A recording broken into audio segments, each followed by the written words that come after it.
Section 2 of the Gospel in Brief by Leo Tolstoy. This recording is in the public domain. Recording by K. Hand. Author's Preface. This present book is extracted from a larger work, which exists in manuscript and cannot be published in Russia. That work consists of 4 parts, namely: 1. An account of that course of my personal life and of my thoughts which led me to the conviction that in the Christian teaching lies the truth.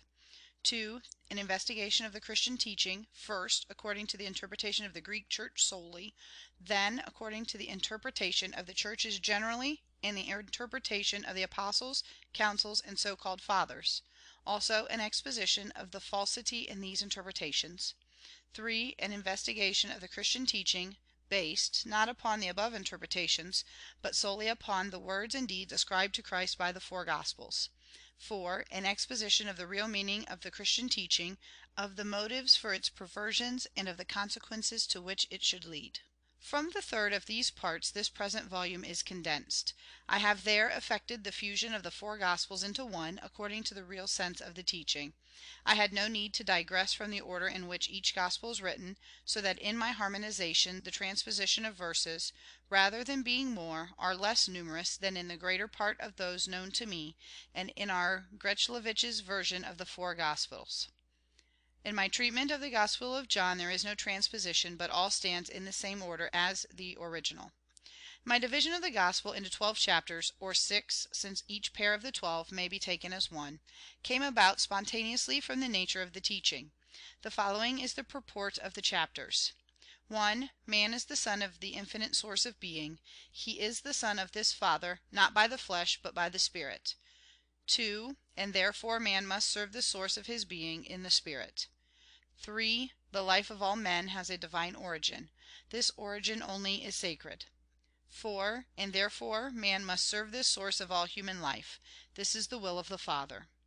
5. Service of the will of the Father of life is life-giving. 6. And therefore it is not necessary to life that each man should satisfy his own will. 7. This present life in time is the food of the true life. 8. And therefore the true life is outside time, it is in the present. 9. Time is an illusion in life. The life of the past and the future clouds men from the true life of the present. 10. And therefore one must aim to destroy the deception arising from the past and future, the life in time. 11. The true life is that now present to us, common to all, and manifesting itself in love. 12. And therefore he who lives by love now, in this present, becomes, through the common life of all men, at one with the Father, the source, the foundation of life. So that the chapters in pairs are related as cause and effect. Besides these 12 chapters, this exposition includes: A. The introduction of the first chapter of the Gospel of John, where the writer of the Gospel speaks, in his own name, as to the purport of the whole teaching; and B. A portion of the same writer's epistle, written probably before the Gospel, this containing the general sense to be derived from the preceding exposition. These 2 parts are not essential to the teaching, although the former as well as the latter of them might be omitted without loss, the more so, as they came in the name of John, and not of Christ. I have, nevertheless, kept them, because to a straightforward understanding of the whole teaching, these parts, confirming each other in the whole, as against the strange commentaries of the churches, yield the plainest evidence of the meaning to be put upon the teaching. At the beginning of each chapter, besides a brief indication of the subject, I had put words from the prayer taught by Jesus to his disciples, such as corresponded with the contents of the chapter. At the conclusion of my work I found, to my astonishment and joy, that the Lord's Prayer is nothing less than Christ's whole teaching, stated in most concise form, and in that same order in which I had already arranged the chapters, each phrase of the prayer corresponding to the purport and sequence of the chapters, as follows: 1. Our Father. Man is the son of the Father. 2. Which art in heaven. God is the infinite spiritual source of life. 3. Hallowed be thy name. May the source of life be held holy. 4. Thy kingdom come. May his power be established over all men. 5. Thy will be done, as in heaven. May his will be fulfilled, as it is in himself. 6. So also on earth. So also in the bodily life. 7. Give us our daily bread. The temporal life is the food of the true life. 8. This day. The true life is in the present. 9. And forgive us our debts as we forgive our debtors. May the faults and errors of the past not hide this true life from us. 10. And lead us not into temptation. And may they not lead us into delusion. 11. But deliver us from evil, so that no evil may come to us. 12. For thine is the kingdom, the power, and the glory. And there shall be order, and strength, and reason. In that large third part from which this work is condensed, the gospel according to the four evangelists is presented in full.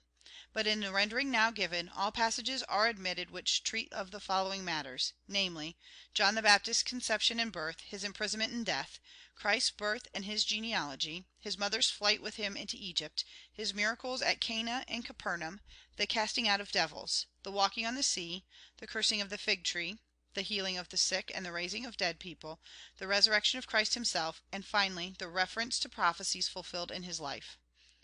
These passages are omitted in this abridgment because, containing nothing of the teaching, and describing only events which passed before, during, or after the period in which Jesus taught, they complicate the exposition. However one takes them, under any circumstance, they bring to the teachings of Jesus neither contradiction nor confirmation of its truth.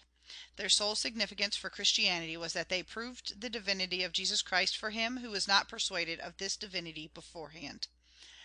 But they are useless to one whom stories of miracles are powerless to convince, and who, besides, doubts the divinity of Jesus as evidenced in his teaching.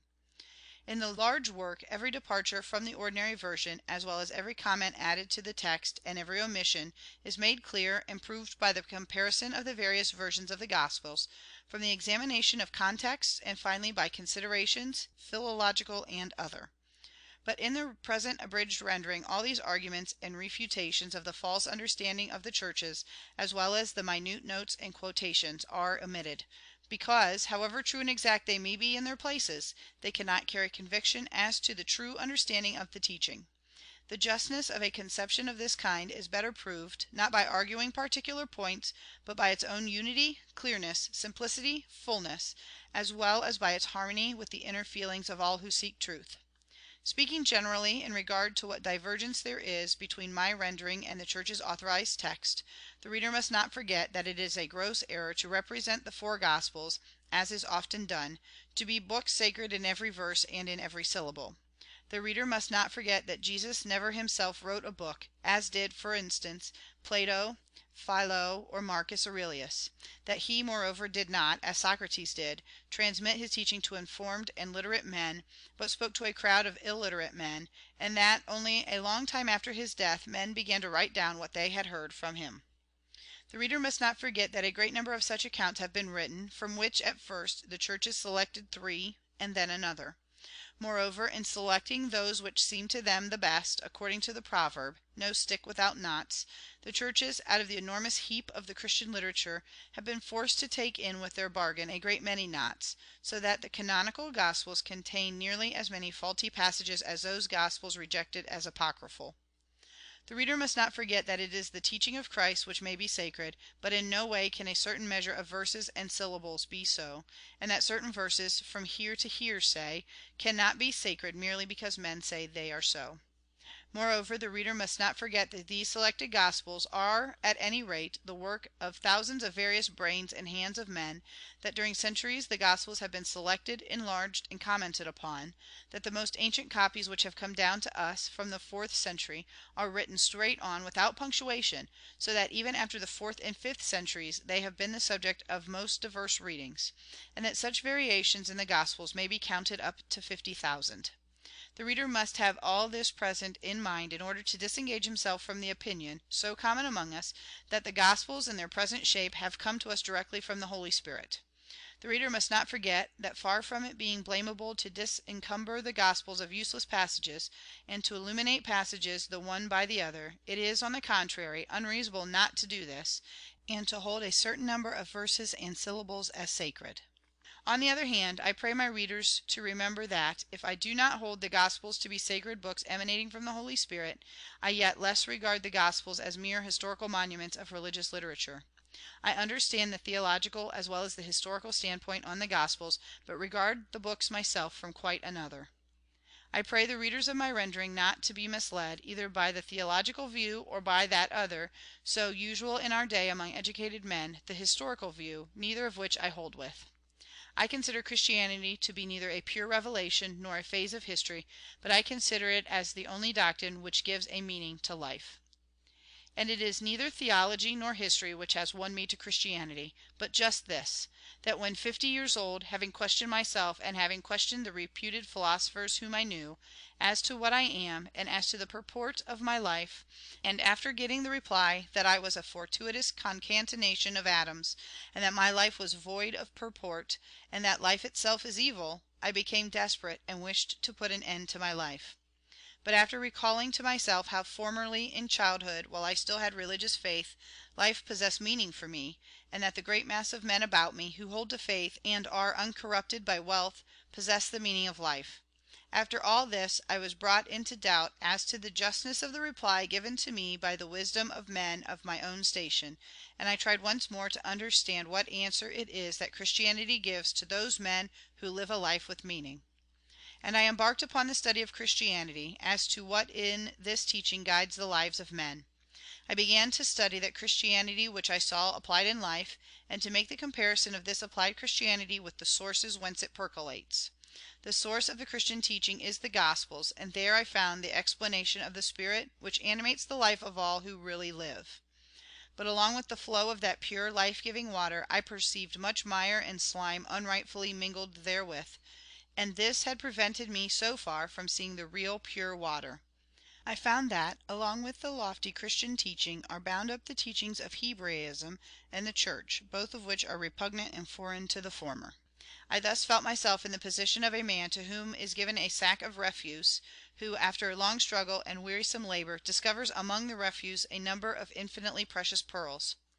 This man then knows that he is not blameworthy in his distaste for the dirt, and also that those who have gathered these pearls at the same time with the rest of the sackful, and who have preserved them, are no more to blame than himself, but on the contrary deserve love and respect.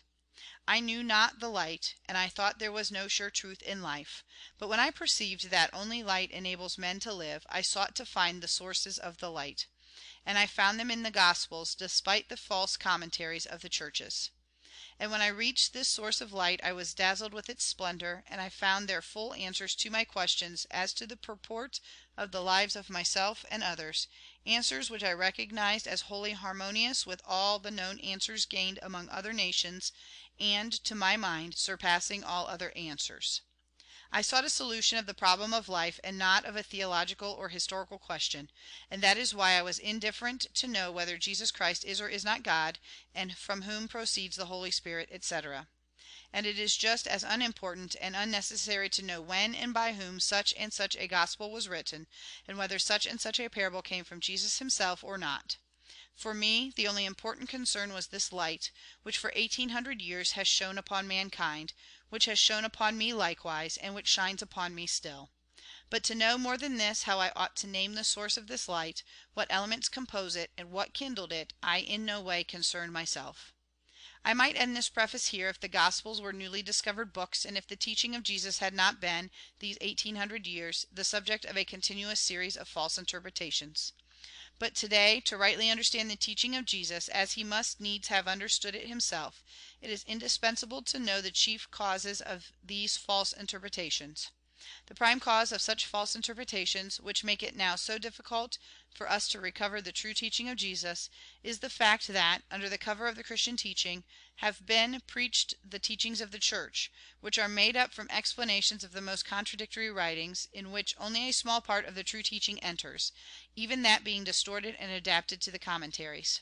The teaching of Christ, according to this misinterpretation, is simply one link in the great chain of revelation which began with the world's beginning and stretches into the Church of our own time. These misinterpreters call Jesus God, but the recognition of his divinity does not make them recognize a greater importance in his words and teaching than in the words of the Pentateuch, the Psalms, the Acts, the Epistles, the Apocalypse, or even the decisions of the councils and the writings of the Fathers. And this false understanding allows no presentment of the teaching of Jesus which does not accord with revelations which have preceded and followed him. doing this with the purpose not to make clear the meaning of the teaching of Jesus, but to harmonize, as far as possible, various writings which contradict each other, such as the Pentateuch, the Psalms, the Gospels, Epistles, Acts, and generally all those which pass for sacred. It is possible, indeed, to make a limitless number of such interpretations, having for object, not truth, but the reconcilement of those two irreconcilables, the Old and New Testaments. And in fact, the number of these is unlimited. This is the case with the epistles of Paul, and with the decision of the councils, which last begin with the formula, "It is the will of us and the Holy Spirit." And such also is the case with the decrees of the popes and synods, with the teachings of the Clisti, and with all false interpreters of the thoughts of Jesus. All recur to the same gross sanctions of the truth of their reconcilements, affirming that these reconcilements are not the result of their personal thought, but a direct witness from the Holy Spirit.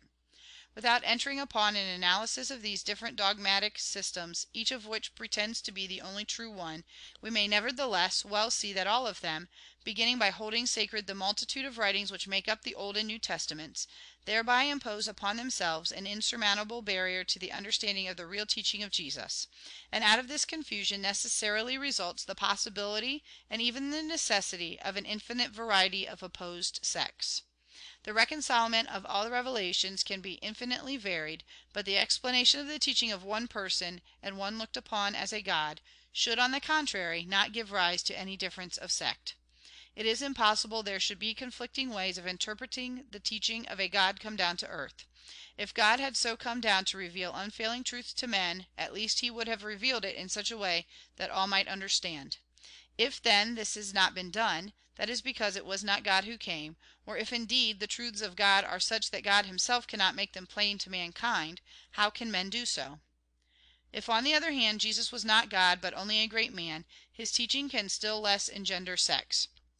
For the teaching of a great man is only great because it explains a clear, understandable way that which others have set out obscurely, incomprehensibly. That which is incomprehensible in the teaching of a great man is not great. The teaching of a great man can, therefore, engender no sects. Only, then, this interpretation, which pretends to be a revelation from the Holy Spirit, and to contain the sole truth, raises up antagonisms and gives birth to sects. However much the sects of various religions may assure us that they do not condemn those of other sects, that they pray for union with them, and have no hate to them, it is not true. Never since the time of Arius has a single dogma arisen from other cause than the desire to contradict an opposing dogma. To maintain that a particular dogma is divine revelation, inspired by the Holy Spirit, is in the highest degree presumption and folly. The highest presumption, because there is nothing more arrogant than for a man to say, "What I tell you, God himself says through my mouth." And the highest folly, because there is nothing more stupid than to reply to one who says that God speaks by his own mouth, "God says quite the opposite, and by mine own mouth." But in this way all the churches, and hence have been born, and are now being born, all the sects, and all the evil brought and being brought into the world in the name of religion. And yet deeper than this surface evil, all the sects cherish a second internal vice, which destroys in them any character of clearness, certainty, and honesty. It is this: while these sects present us with their false interpretation as the last revelation from the Holy Spirit, they are careful never to precisely and decisively determine what is the very essence and purport of this revelation, which they profess is continued through them, and which they call the Christian teaching. All the sectarians who accept the revelation from the Holy Spirit, along with the Mahometans, recognize Moses, Jesus, and Mahomet. The churchmen accept Moses, Jesus, and the Holy Spirit. But to Mahometanism, Mahomet is the last prophet, who alone has given the definite explanation of the two preceding revelations. This is the last revelation, which explains all the preceding. And this one every true believer has before him. With the religion of the churches it is quite otherwise. That also, like the Mahometan, accepts three revelations, but in place of calling their religion by the name of their last revealer, that is, the religion of the Holy Spirit, they maintain their religion to be that of Jesus, and refer themselves to his teaching. So that, in giving to us what are really their own doctrines, they pretend to rest them upon the authority of Jesus. Those religions of the Holy Spirit which offer to us the last and most decisive of revelations, whether it be in the writings of the Apostle Paul, or the decisions of such and such councils, or the decrees of popes or patriarchs, ought to say so, and call their faith by the name of him who had the last revelation. And if the last revelation is by the fathers of the Church, or a decree of the Patriarch of the East, or a papal encyclical, or the syllabus or the catechism of Luther or Philaretus, people should say so, and call their faith by this name, because the last revelation, which explains all the preceding, is always the most important one. But they decline to adorn their dogmatic systems with the names of these authorities, and, continuing to preach quite against Christ's own teaching, they persist in maintaining that Jesus has revealed their doctrine to them. So that, according to their teaching, Jesus declared that he, by his blood, redeemed our humanity, ruined through Adam's sin; that there are three persons in God; that the Holy Spirit came down upon the apostles, and was transmitted to the priesthood by the laying on of hands; that 7 sacraments are necessary to salvation; that communion must be in 2 kinds, and so on. They would have us believe that all this is part of the teaching of Jesus, whereas we shall there seek in vain even the least allusion to any such matters. The churches which so pretend would do well in concluding to give all this to us at once as the doctrine of the Holy Spirit, not of Jesus. For, in short, only those are Christians who hold the revelation of Jesus himself as the decisive one, in virtue of his own saying, that his followers must own no other master than himself. It would seem that the matter is so plain that it is not worth thinking about; but however strange it seems to say so, it is none the less true that up till now the teaching of Jesus is not separated, on the one hand, from artificial and unwarrantable connection with the Old Testament, and on the other hand, from the superadded fantastic notions which have been imposed upon it under cover of the name of the Holy Spirit. Up to now, there are some who, in calling Jesus the second person of the Trinity, will not conceive of his teaching otherwise than as in accordance with the so-called revelations of the third person, as these are found in the Old Testament, the decrees of councils, and the conclusions of the fathers of the Church. And in preaching the most extravagant things, they affirm these extravagancies to be the religion of Christ. Others there are who, in refusing to regard Jesus as a God, similarly conceive of his teaching, not at all as he himself declared it, but as what Paul and the other interpreters have made of it. Whilst considering Jesus as a man and not as a God, these learned men deprive him of a common natural right, the right of being held responsible for his words only, and not for the words of his misinterpreters. In their endeavours to elucidate the teaching of Jesus, they attribute to him ideas which he never thought of uttering. The representatives of this school, to begin with Renan, the most popular of them, do not see it their duty to take the trouble of distinguishing between that which bears the stamp of Jesus himself, and that which his interpreters have wrongly ascribed to him. And instead of thus troubling to search out the teaching of Jesus himself a little more deeply than the churches have done, they have been led to seek in the events of his life, and in the facts of history contemporary with him, the explanation of his influence and of the diffusion of his ideas. The problem they are called upon to solve is, in effect, this. 1800 years ago, a poor wanderer appeared on the earth who taught certain things. He was flogged and executed. And since then, although many and many just men have suffered for the belief, millions of people, wise and foolish, learned and ignorant, cannot shake off the conviction that this man, alone among men, was God. Here is a strange phenomenon. How is it to be explained? The churches explain it by saying that this man, Jesus, was really God, by which everything is explained. But if this man was not God, how are we to explain why this mere man, in particular, has been acknowledged as God? On this point, the learned people of our schools of history gather with extreme care every detail of the life of this man, without noticing that, even though they should succeed in gathering a great number of these details, in truth, they have gathered none, and even though they should succeed in entirely reconstructing the life of Jesus in the smallest details, the supreme question remains unanswered, the question as to why Jesus, and no one else, exercised such an influence over men. The answer to this is not found in knowledge of the society in which Jesus was born, brought up, and so on. Still less is it found in the knowledge of the happenings in the Roman world at about this time, or in the fact that the people were inclined to superstitious beliefs. To gain this answer, it is only needful to find what precisely was the especial mark of Jesus which has led so many people to raise him above the rest of men, and for 1800 years to hold him as a God. He who would solve this problem, it would seem, must, before all, bring himself to understand the teaching of Jesus, his true teaching, clearly seen, and not the crude interpretations which have been put upon it. But this is just what is neglected.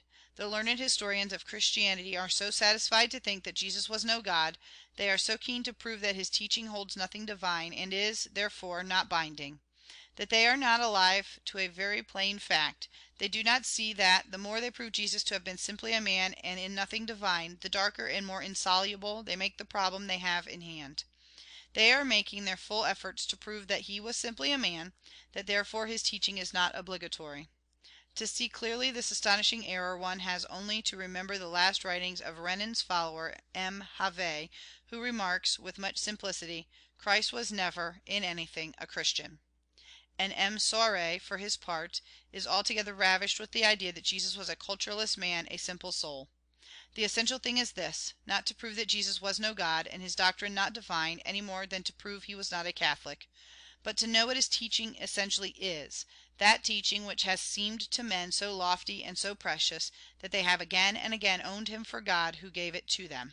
If the reader belongs to that vast body of educated men who have been brought up in the beliefs of a church, and who have not renounced its absurdities; if he be a man of reason and conscience, whether retaining love and respect for the Christian teaching, or whether, following the proverb, "Burn the coat now, the vermin have got in," he thinks the whole of Christianity a pernicious superstition, I pray him to reflect that that which shocks him, and seems to him a superstition, is not the real teaching of Jesus, and that it were unjust to make Jesus responsible for the follies which have, since his time, encrusted his teaching. It is only necessary to study the teachings of Jesus in its proper form, as it has come down to us in the words and deeds which are recorded as his own. With readers of the kind I have addressed, my book will go to show that Christianity is not only a mixture of things sublime and things base, that it is not only a superstition, but that, on the contrary, it is the most convincing presentment of metaphysics and morals, the purest and most complete doctrine of life, and the highest light which the human mind has ever reached, a doctrine from which all the noblest activities of humanity in politics, science, poetry, and philosophy instinctively derive themselves.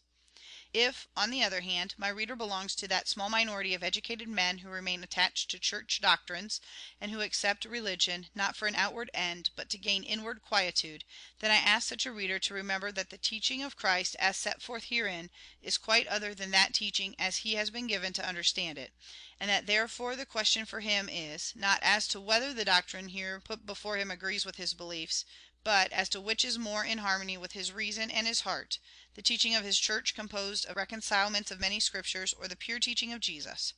It concerns him only to decide whether he will accept the new teaching, or whether he prefers to retain the teaching of his church. If, finally, my reader belongs to the category of men who value and accept outwardly the belief of some church, not at all for truth's sake, but for the outward consideration of gains that come therefrom, such an one should inform himself that, whatever be the number of his co-religionists, whatever their power, whatever their station, even though monarchs, and whatever lofty personages they can reckon among them, he himself forms one of a party, not of the accusers, but of the accused. Such readers should inform themselves that they are not asked to furnish arguments for their case, because this long while all such arguments have been given which can be given, and even should they cite their proofs, they would only prove that which every one of the hundreds of opposing sects proves in its own case. And, in truth, such people need not to prove anything, but to clear themselves, first, of the sacrilege they commit in putting the teaching of Jesus, whom they hold to be God, upon the same footing as the teachings of Ezra, of the councils of Theophylact, and in allowing themselves to distort the sayings of God into agreement with the sayings of men. Again, they must clear themselves of blasphemy in ascribing to God Jesus all the zealotry which abides in their own hearts, and declaring it to be teaching of Christ. And finally, they must clear themselves of the treason they commit in hiding from men the teaching of God, who has come down to earth to bring us salvation, and by sliding in, to displace this teaching, the tradition of the Holy Spirit, thus depriving thousands of millions of that salvation which Jesus brought for men, and thus, instead of peace and love, bringing in all the diversity of sects, and all the recriminations, murders, and all sorts of misdeeds which follow. For these readers there are only two issues, either to make humble submission and renounce their deceits, or to persecute those who arise to accuse them of the evil they have done and are doing. If they will not renounce their deceits, it remains for them to take the only other part, that is, to persecute me, for which, in now completing my writing, I am prepared with joy and with fear for my own human weakness. Leo Tolstoy. End of section 2.